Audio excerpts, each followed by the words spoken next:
Salim Dar looked over the limestone cliff and tried to imagine where he would fall. For a moment he saw himself laid out on the flat rocks 80 feet below, the incoming sea lapping at his broken body.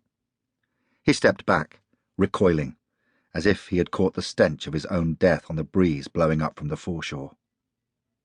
He glanced around him and then out to sea. The moon was full, illuminating the fluorescence in the crests of the waves.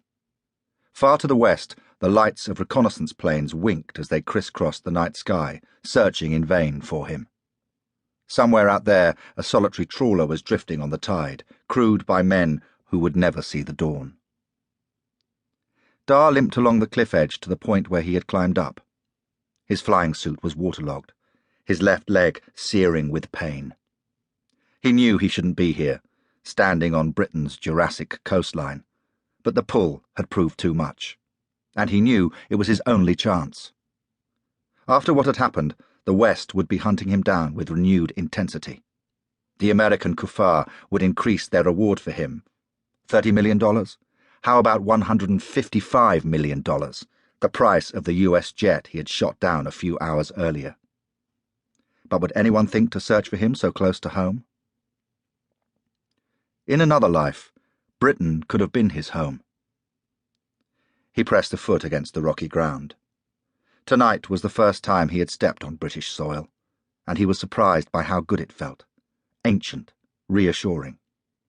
The air was pure too, caressing his tired limbs with its gentle sea gusts. He looked down at the foreshore again. Rocks latticed like paving stones, and imagined his body somersaulting towards it. Would he survive?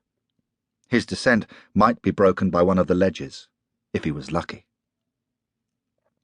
In the training camps of Kashmir and Kandahar, luck had been a forbidden fruit, on a par with alcohol. You who believe, intoxicants and games of chance are repugnant acts, Satan's doing.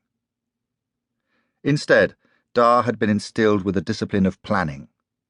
Trust in Allah, but tie your camel to a tree, as his explosives instructor had joked. He was mixing hair bleach with chapati flour at the time.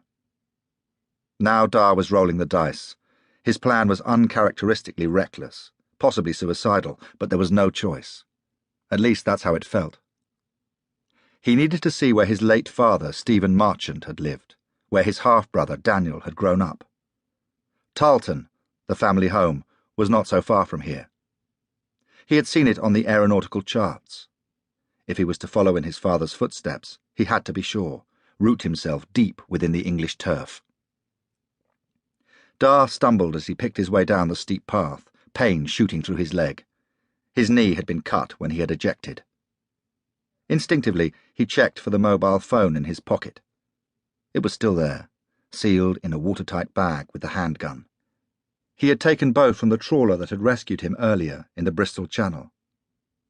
If everything had gone to plan, he would now be being debriefed by jubilant Russians back in the Archangel Oblast, but everything hadn't gone to plan. Dar had blinked and listened to the other man in his cockpit, Daniel Marchant. He thought again about the trawler.